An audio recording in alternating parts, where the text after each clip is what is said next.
নতুন নতুন ভিডিও পেতে চ্যানেলটিকে সাবস্ক্রাইব করুন। চলো ভিডিওটি দেখা যাক শেষ পর্যন্ত।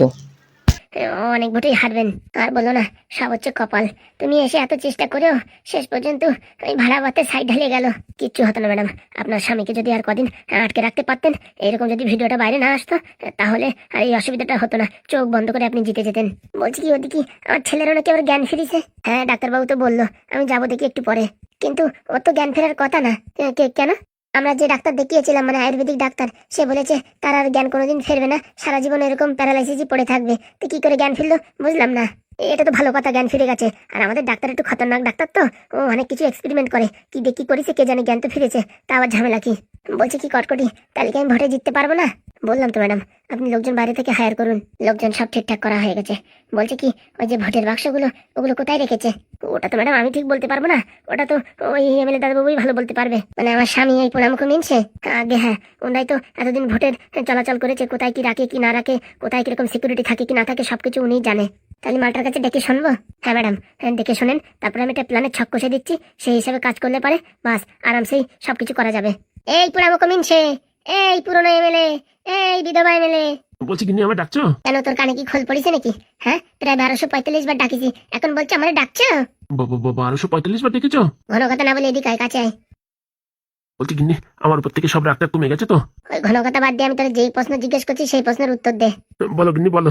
বলছি কি, ভোটের পরে এই ভোটের বাক্সগুলো কোথায় জমা থাকে? ওটা ওটা তো ওই গভর্নমেন্টের একটা ঘরে জমা থাকে। সেটা কোথায়, সেটা কোন জায়গায়? কেন কিন্নি? তোরে যা বলছি সেই কথার উত্তর দে। ওটা সরকারি কার্যালয় আছে না, ওর ভিতরে জমা থাকে। তা বলছি, ওর ভিতরে কিরকম কি পাহারাদার থাকে? ও বাবা, কেন ওখান থেকে ওই ভোটের বাক্স আবার চুরি চুরি করার বুদ্ধি নাকি? তোরে যা বলছি তাই বল, ওখানে পাহারাদার কেমন থাকে? পাহারাদার মোটামুটি ভালোই থাকে। কজন মানুষ হলে ওখানে যেতে পারবে? ওখানে অত মানুষজন ঢোকা অত সোজা না, অনেক কষ্ট আছে। পুলিশ সিকিউরিটি সবসময় থাকে। হয়েছে হয়েছে, তোরে অত জ্ঞান দিতে আমি বলিনি। কত লোকজন থাকে সেই কথা জিজ্ঞেস করেছি। ওই 10-15 জন সবসময় পাহাড়ে থাকে। জায়গাটা কোথায়?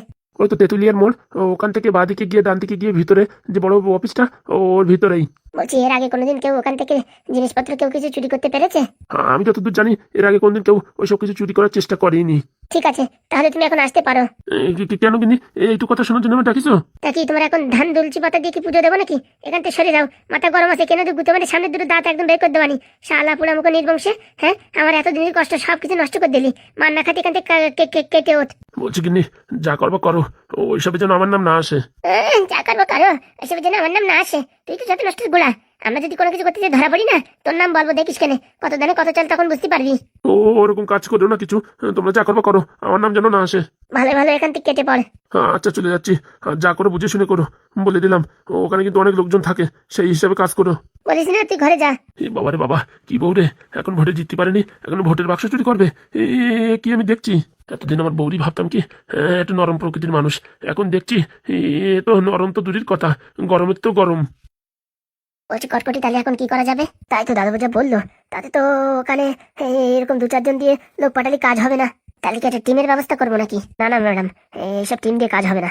যদি কেউ একটা ধরা পড়ে, তারে যদি আসলা বাস দিয়ে মানে উড়ন্ত বাড়ি দেয় না, একদম ঝপাঝপ করে আপনার নাম বলে দেবে, তখন তো এমএলএ হওয়া তো দূরের কথা, পুলিশ স্টেশনে ডাইরেক্ট ধরে নিয়ে যাবে। আর সারা জীবনে কেউ কোনদিন আপনার ভোট তো দেওয়া দূরের কথা, আপনার চোখেই দেখতে পারবে না।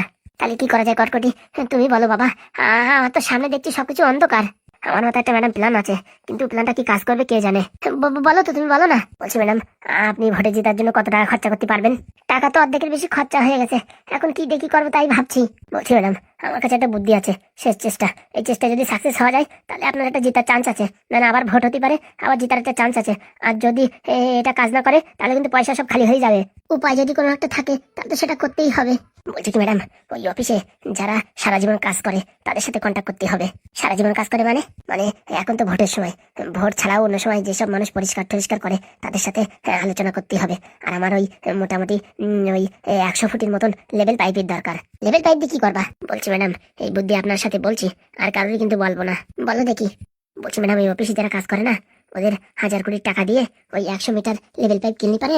সন্ধ্যার দিকে ওরা যখন বাড়ি আসবে, তার আগে কাজ বাজ সেরে লেভেল পাইপটা আস্তে করে দেয়ালের উপর দিয়ে টেনে নিয়ে ওই জানলার ভিতর দিয়ে ঘরে ঢুকাই দেবে, যেখানে আর কি মেশিন ফেশিন থাকে। মোটামুটি ঘরের ভিতরে একটুখানি পাইপ ঢুকলি হলো। তারপরে আমি তারপর কি করব, ওই লেভেল পাইপটা নিয়ে যাইয়ে গাছের উপরেতে ওই 5 লিটারের মতন পেট্রোল ঢেলে দেবো ওই পাইপের ভিতরে। এরকম ওই পেট্রোল ওই পাইপ দিয়ে ঢুকাই দেবো। পাইপের ভিতরে সব যখন পেট্রোল চলে যাবে, লাস্টে ওই পেট্রোল জাতি জাতি ওখানে টুপ করে একটা দেশলাই মারিয়ে দিয়ে দৌড় দেবো। পাইপও পুড়ে যাবে আর ঘরের ভিতরে সব কিছু একদম বক্স কেটা বাত্রা সব আলোয় পুরো চৌচির হয়ে যাবে। তখন আর কোনো প্রমাণ থাকবে না নারকেল বেগম ভোটে কয়টা পাইছে, আপনি কয়টা ভোট পাইছেন। হ্যাঁ, তখন মোটামুটি সব নীল হয়ে যাবে। বলছি কটকটি, তুমি এখানে আছো কেন? তোমার মাথায় যা বুদ্ধি না, তোমার America, China, Japan, Thailand, England এইসব জায়গায় চলে যাওয়ার দরকার। কেন ম্যাডাম? যেসব কথা বলো না আর বলার বাইরে। হ্যাঁ, পৃথিবীর সব মানুষ যেখানে হাত উপর করে দিছে যে ভোট হয়ে গেছে, তারপরেও জিতা যায়।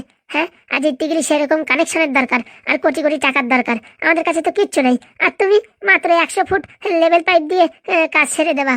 100 ফুট না ম্যাডাম, 100 মিটার। ওই আর মিটার আর ফুট একটা হলেই হলো। না না, 100 ফুট হলেও অল্প একটু হবে। 100 মিটার হলেই আমি ওই মোটামুটি অনেক দূরত্বে কাজ করতে পারবো, রিস্কও কম থাকবে।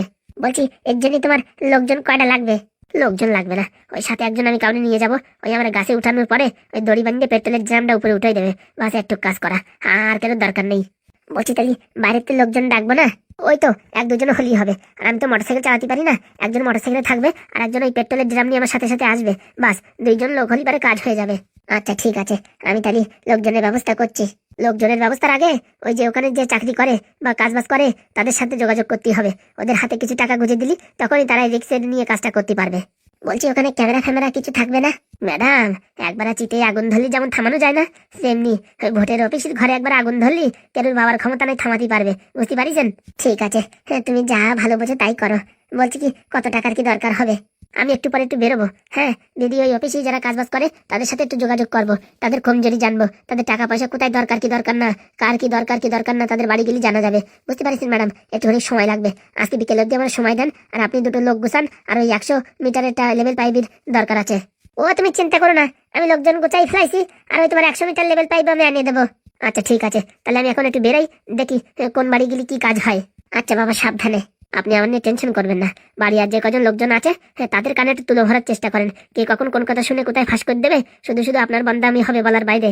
উনি তুমি টেনশন করো না উকিল দি, আজকে বলবো কি তোমার টাকা পয়সা দিতে পারছি না, আমি তো ভোটে হেরেই যাবো। তুমি এক কাজ করো, তুমি বাড়ির দিকে চলে যাও। ও যদি না যেতে চায়, জাতি যাবে না মানে এমন কথা বলবো, উকিল দি বাড়ি পাঠাই দেবো। আর ও মাল এখন সেরকম আগের মতন কাজ করে না, ও টাকাও যা না টাকাও যাই, খালি খালি আমার বেকার পয়সা নষ্ট। যেটা ভালো বোঝেন ম্যাডাম সেটা করেন, ও বিষয়ে আমি কিছু বলতে যাবো না। ঠিক আছে বাবা, তুমি যাও, আমি উকিল দি বাড়ি থেকে খেদানোর ব্যবস্থা করছি। আচ্ছা।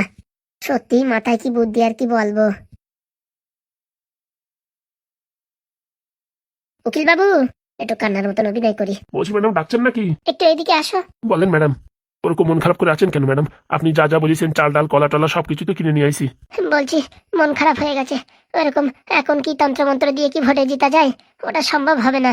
সে কথা ম্যাডাম আমি আগে থেকে আপনাদের বলেছি, যে সব গুণগান যারা করে ওদের আমার বিশ্বাস হয় না, ওরা যে ঠিকঠাক করে কাজ করতে পারবে সে কথা আমার বিশ্বাস হয় না। আর যে কথাটা তোমার বলার জন্য ডাকিছি। বলেন ম্যাডাম। আমার ছেলের নাকি জ্ঞান ফিরিছে, বুঝতে পারিছেন? জ্ঞান ফিরেছে? কিন্তু ওইসব ওষুধ যারা খাওয়ানো হয়েছে তার তো জন্মে কোনোদিন জ্ঞান ফেরার কথা না। সেটাই তো বলছি, এখন বাড়িতে এসে কি বলবে কি না বলবে। আমার তো মনে হয় সব দোষ তোমার ঘাড়ের উপর দিয়ে যাবে। আমার গাড়ির প্রতি মানে? এই দেখো যা বলছি, আমার যদি পুলিশ থানায় ধরে নিয়ে যাইয়ে গুদুম গাদাম করে বাড়ি দিয়ে যদি বলে যে কোথা থেকে এসব জিনিস পাইছো, আমি কতক্ষণ মার খাবো বলো? তোমার নাম তো মুখে আসবেই আসবে। ও ম্যাডাম, আমার কি মারবেন নাকি? তার জন্য বলছি তুমি বাড়ি চলে যাও। এখানে লোকজন তুমি কোথায় থাকো কি থাকো কেউ কিচ্ছু জানে না, আর আমিও বলবো না যে তুমি কোথায় থাকো, বুঝেছো? কোনো ঝামেলাই থাকবে না, যা হয় আমার উপর দিয়ে যাক। এখন সময় খারাপ চলছে তো, তা তোমারও যাতে বিপদ না হয় তার জন্য বললাম। এখন তোমার ইচ্ছা, তুমি কি করবা কি না করবা। আর এমএলএ হলি পরে অন্য একটা কথা ছিল, যা ভোটের যা বিধি খিস্ত্রির ব্যবস্থা, ওতে মনে হচ্ছে আমি আর এমএলএ হতে পারবো না। আর মাস গেলি যে তোমার 30,000 টাকা করে বেতন দিচ্ছিলাম, সেটাও দেওয়ার মতন পরিস্থিতি নেই।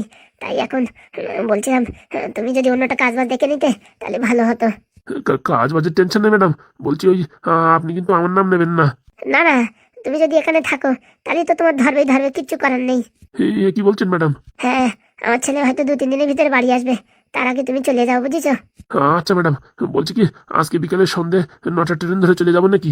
হ্যাঁ, তা গেলেও মন্দ হয় না। আর তুমি যে এই মাসের কয় টাকা পাবা সেটাকে আমি তোমার ফোন পে করে দেবো। ও নিয়ে ম্যাডাম টেনশন নেই, আপনি ফোনপে করে দেবেন কি না দেবেন সেটা আপনার ব্যাপার, কিন্তু এখানে আর থাকা যাচ্ছে না। আপনি যে কথা বলেছেন তাতে তো আমার কপালে শনির দশা ঘোষায় যাইছে। তার জন্য তোমার আগে থেকে বললাম, পরে আবার যেন আমার বলিয়ে না যে আমি কিচ্ছু বলিনি। না না ম্যাডাম, ভালো করেছেন। আমি দেখি এখনই জামা কাপড় গুছাই টুচাই যাওয়ার চেষ্টা করি।